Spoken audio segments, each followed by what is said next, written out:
KTN 오늘의 주요 뉴스입니다. 연방대법원이 여성의 임신 중절, 즉 낙태를 합법화한 이른바 로데웨이드 판결을 찬성 5, 반대 3표로 공식 폐기했습니다. 총기 문제를 놓고 연방대법원은 총기권 강화를 하는 반면 의회는 규제 법안을 내놓고 있어 분열된 미국의 또 다른 모습을 보여주고 있습니다. 미국의 내년 회계년도 국방 예산을 다룬 국방 수권 법안에 주한미군을 현 수준으로 유지한다는 내용이 담겼습니다. 주 애틀랜타 총영사관은 21일과 22일 이틀간 순회 영사를 실시했습니다. 이상 오늘의 주요 소식 잠시 후 전해드립니다. 연방대법원이 24일 여성의 임신 중절, 즉 낙태를 합법화한 이른바 로데웨이드 판결을 찬성 5, 반대 3표로 공식 폐기했습니다. 이번 대법원 결정으로 지난 1973년에 낙태를 합법화한 로데웨이드 판례가 약 50년 만에 뒤집히게 됐으며 낙태권 존폐 결정은 각 주 정부 및 의회의 권한으로 넘어가게 됐습니다. 사무엘 엘리토 대법관은 헌법은 낙태에 대해 언급하지 않고 있으며 그러한 권리는 헌법 조항에 의해 암묵적으로 보호되지 않는다고 지적했습니다. 연방대법원의 이번 결정에 대해 진보 성향의 단체들은 헌법상의 기본적인 보호를 받을 낙태 권리가 크게 후퇴했다는 반응입니다. 정치권에서는 낙태권 보장 여부를 놓고 진보와 보수가 나뉘는 양상이어서 오는 11월 중간선거를 앞두고 낙태 찬반 논쟁은 정치적 큰 쟁점이 계속될 것이라는 분석입니다. 현재 미국의 절반이 넘는 26개 주가 사실상 낙태를 금지하고 있는 상황입니다. 따라서 일각에서는 불법 시술과 낙태를 허용하는 주로 이동하는 원정 낙태가 횡행할 수 있다는 우려도 나오고 있습니다. 한편 조 바이든 대통령은 긴급 대국민 연설을 통해 연방대법원의 이번 판결과 관련해 국가와 법원의 슬픈 날이라고 말하며 대법원이 미국을 150년 전으로 후퇴시켰다고 비판했습니다. 최근 잇단 총기 난사 사건에도 불구하고 연방대법원이 공공장소에서도 권총을 휴대할 수 있는 권리를 인정한 반면 상원은 총기 규제 법안을 통과시켰습니다. 총기 문제에 대한 분열된 미국의 모습을 보여주는 단면으로 해석됩니다. 총기 문제를 두고 보수와 진보 사이에 큰 입장 차이를 보이는 사례가 발생했습니다. 대법원이 공공장소에서 총기 소재 권리를 확대하는 판결을 내린 반면 연방상원은 총기 규제 강화 법안의 처리에 필요한 절차를 마친 것입니다. 이딴 총격 사건 속에 미국이 총기 문제를 둘러싸고 분열되고 있는 모습을 보이는 것입니다. 연방상원은 대법원의 판결이 알려진 2시간쯤 뒤에 총기 규제 법안에 대한 토론을 종결하는 표결을 실시, 무제한 토론을 통해 의사 진행을 막는 절차인 필리버스터를 종료하기로 했습니다.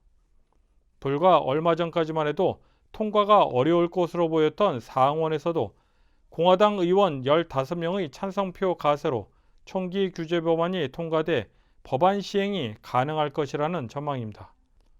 한편 해당 법안에는 21세 미만 총기 구입자의 정신건강 상태를 당국이 최소 열흘간 검토하는 등의 내용이 담겨져 있습니다. KTN 뉴스 스티봉입니다. 미국의 내년 회계년도 국방 예산을 다룬 국방 수권 법안 NDAA에 주한미군을 현 수준으로 유지한다는 내용이 담겼습니다. 하원 군사위원회 대안에는 올해와 마찬가지로 주한미군 숫자를 28,500명이라고 못 받고 미국과 동맹에 대한 공격을 억제하기 위해 현재 규모를 유지하는 것으로 명시했습니다.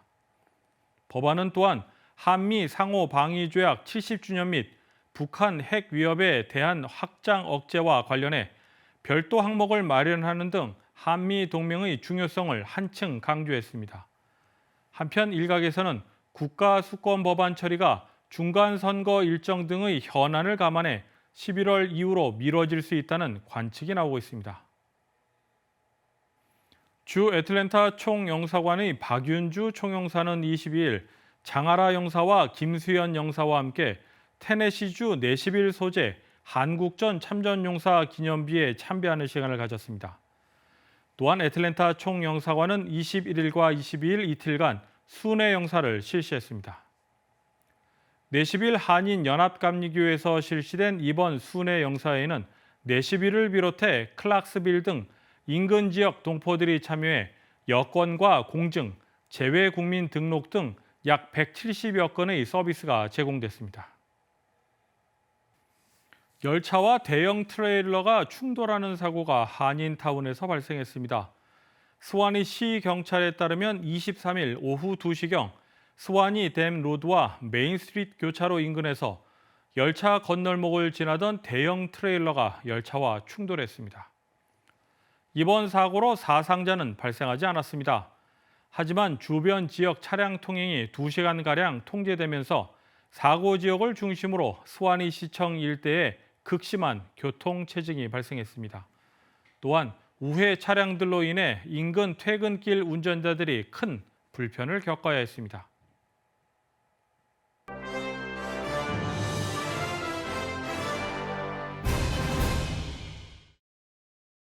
연방질병통제예방센터 CDC는 미국에서도 원숭이 두창 지역사회 내 전파가 확인됐다고 말했습니다. CDC는 지역 전파 사례는 주로 남성과 성적 접촉을 한 남성에게서 나오고 있지만 여성 역시 감염되고 있다고 말했습니다. 이어 세계적으로 친구나 수건을 함께 쓰는 가족처럼 친밀한 관계에서 감염이 발생했다는 사실이 보고됐다며 감염이 번지는 것은 단순히 신체적 접촉 때문만은 아니라고 설명했습니다. 한편 세계보건기구 WHO가 23일 원숭이 두창을 국제적 공중보건 비상사태로 선포할지 여부를 검토하기 위한 긴급회의를 열었습니다. WHO는 23일 전에는 긴급위원회의 어떤 결정도 발표되지 않을 것으로 예상한다고 밝혔습니다. 10대 청소년 흡연 문제로 논란을 일으켰던 전자담배 줄이 미국 시장에서 퇴출당했습니다. 연방식품의 약국 FDA는 줄이 제출한 자료를 검토한 결과 이 회사의 전자담배가 공중보건에 적합하다는 것을 입증할 충분한 증거가 부족했다면서 판매 금지 명령을 내렸습니다. 그러면서 액상형 니코틴이 들어간 전자담배 카트리지에서 유해 화학물질이 나올 가능성 등 여러 우려가 제기됐다면서 특히 청소년 흡연 증가에도 역할을 했다고 지적했습니다. 애틀랜타 한인회는 23일 오후 한인회관에서 푸드박스 나눔 행사를 가졌습니다. 한인회 측에 따르면 이번 나눔 행사는 한인회가 기넷 카운티 푸드뱅크가 제공하는 푸드박스를 받아 저소득층에게 전달하기 위한 것입니다. 이날 행사에는 한인회 임원과 자원봉사자들이 참여해 식료품을 받기 위해 온 한인들의 차량에 옮겨주는 등 봉사활동을 펼쳤습니다. 유튜브 채널 KTN 뉴스룸을 구독하시면 더 많은 내용의 KTN 뉴스를 다시 보실 수 있습니다. 여러분들의 많은 관심과 구독 바랍니다. 이상으로 KTN 뉴스를 모두 마칩니다. 시청해주신 여러분 고맙습니다.